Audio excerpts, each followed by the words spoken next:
Hello, I am John Najarian, and RebelCon 2022 is almost here. We do have a virtual pass. The virtual pass gives you full access to everything, all the streams, the live trading sessions, all of our fabulous keynote speakers. So to learn more about what's going on at RebelCon 2022, whether you're in person or virtual, check out marketrebellion.com/Dallas.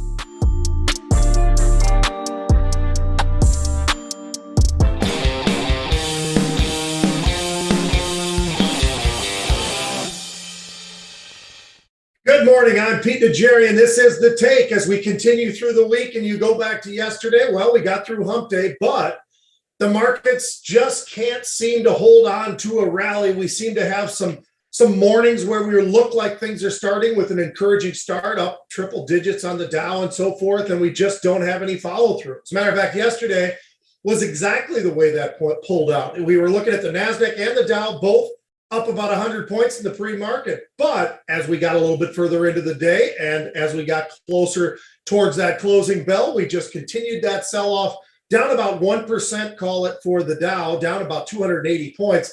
And the NASDAQ, it wasn't terrible, but nonetheless finished in the red, finished down nearly 70 points, 0.5% or so. So we just continue on this path, not able to hold on to some of those early morning moves that we are seeing to the upside, just not able to hold on to that. We did see crude get hit underneath 90, got the volatility index just around that 26 level, along with the VXN, that volatility of the NASDAQ kind of holding right around that 32 level. We had volumes of about 38 million. We've been getting a little bit closer to that level, it seems like, over the last couple of sessions. Matter of fact, we've slipped off of that. The year-to-date still over 40 million contracts per day, but the month of August, we actually finished up right around about 38 million or so per day. So about an average day is how we went out yesterday. Here we are now into September. Nat gas, well, it actually gained a little bit. Despite the fact that we were watching crude, we had nat gas somewhere close to 915 to 920. So that had a little bit of an uptick there. We have Bitcoin hanging around, and it's been hanging around that 20,000 level, it feels like, for a little while.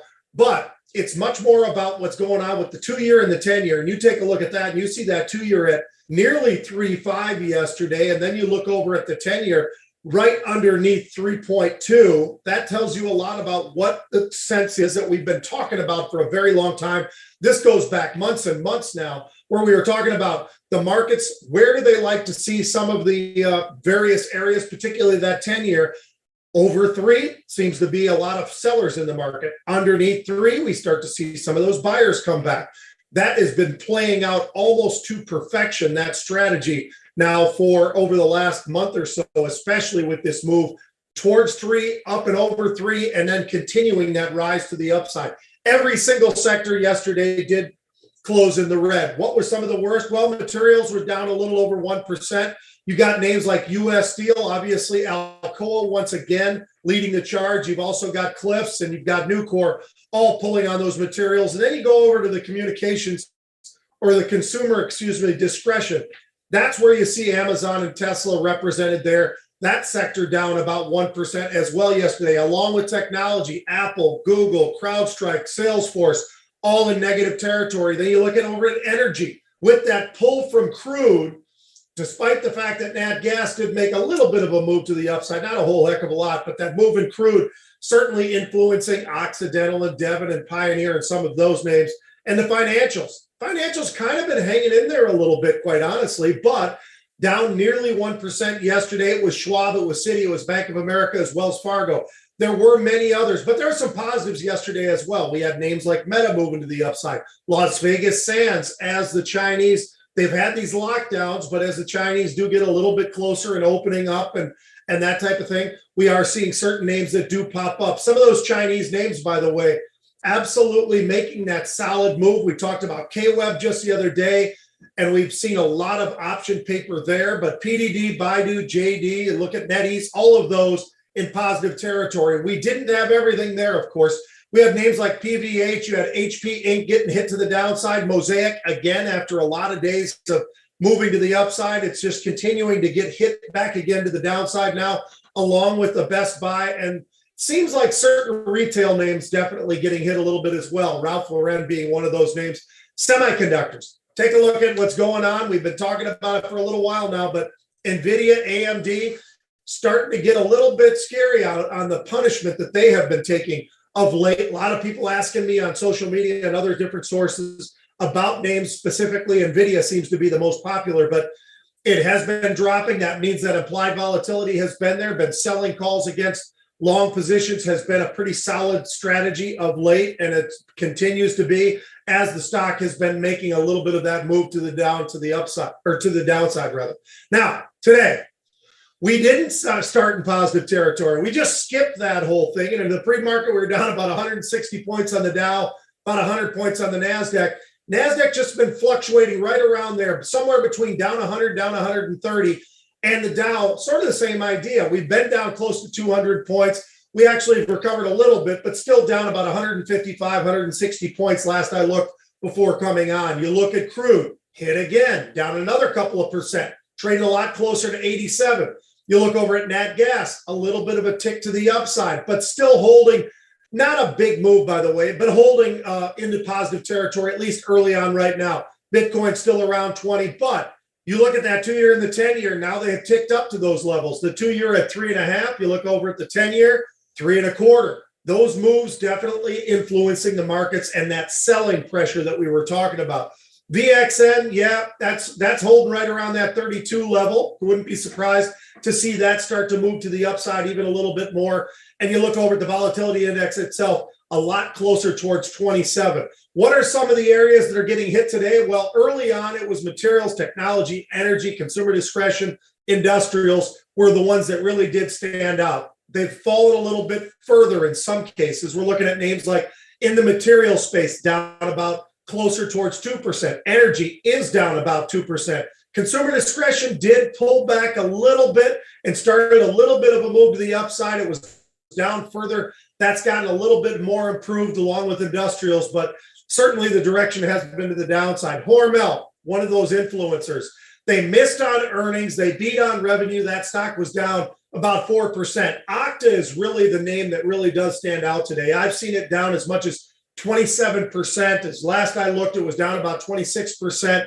They've got some integration issues going on. That was something that was discussed. NVIDIA getting smacked around again. They're expecting some of those sales numbers to be hit even a little bit harder than maybe originally expected. And then take a look over at Ciena. That's another one that was down significantly. So I think some of those names certainly having an influence on the NASDAQ. There's no doubt about that. Hormel, then you've got NVIDIA, then you've got AMD, then you've got Western Digital. You get the idea from the semiconductor space, but it's also names like Freeport-McMoRan getting a little bit of a hit to the downside along with Devon and APA.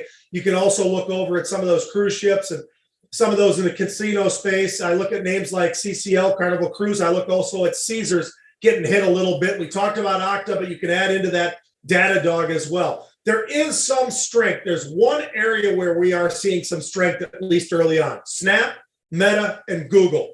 Those do stand out. There is absolutely no doubt about that. They stand out because of the fact in positive territory. Specifically, I'm looking at Meta that had a pretty nice start, at least to the day. So that's something that does stand out. Got two unusuals for you. Then we got the Rebel's Edge at 1 p.m. Eastern. It's going to be great. John and I are going to be going over the 4 top topics that we think are the most important. We're going to slide in 1 minute of macro because that's all macro really deserves. And then we're going to go over into the unusual option activity as well as some of the sports highlights. A lot to cover. College football really starting to kick off tonight and as well as Friday and as well Saturday. We know all the money that's in the TV, so we understand exactly what's going on with college football, but a lot going on in the NFL as well. So there's going to be a lot to cover there on the Rebel's Edge. Now, back to the unusual. IWM, the Russell 2000. This one's pretty good because we've seen some option activity in here, and they've been right, and they've been right, and they've had size continue to come back. Today, what are we seeing? Well, about with that ETF trading right around 180, we got a buyer of 20,000 of the October 172 puts. Those are going for about 460. They are hedging those, or they're not hedging those. They're rolling down from the 176 puts that were just bought. So you give it a little bit of idea how fast things are moving right now when an ETF, those options in a day, start to roll off. That's exactly what we're seeing there. They still want to have exposure to the downside. They want to take a little bit of profits and put that in the pocket. So that's exactly what we're seeing there. On top of that one, we've got another one, AIG. American International, not talked about very often at all. Don't see that almost ever on the unusual either. We're talking about insurance here. That's trading right around 51 and a quarter. We have a buyer of 2,500 of the October 52 and a half calls. So they're buying those calls and they're selling the 55 calls. The reason that's really interesting is we are not seeing a whole lot of bullish activity today, at least in the first hour of trade. Seeing a lot of trade, not seeing a lot on the call side, looking for any upside moves. AIG was the one that stands out the most for that. We are seeing some monster ETF activity today, but for our purposes, I thought IWM was the best one to hit. That's why I chose that name in terms of what we're seeing on the put side of things as well. Folks, hopefully you have the knowledge. If not, make sure you're educated before you jump into the options world. It can be very confusing, but there are ways that you can educate yourself, whether it's online with books or we've got great team here as well. So there's a lot of different ways that you can educate yourself. You heard me talking about 38 million contracts being slow. My gosh, if you just go back a couple of years, you can see exactly why I'd say, you know what, it's amazing even to think that that would be a slower day or a slower month for August, especially a summer month like August. To be able to average over 38 million is saying a lot, but you've got to understand how those options work. Folks, have a great day of trading, and we'll see you on the Rebel's Edge, 1 p.m. Eastern.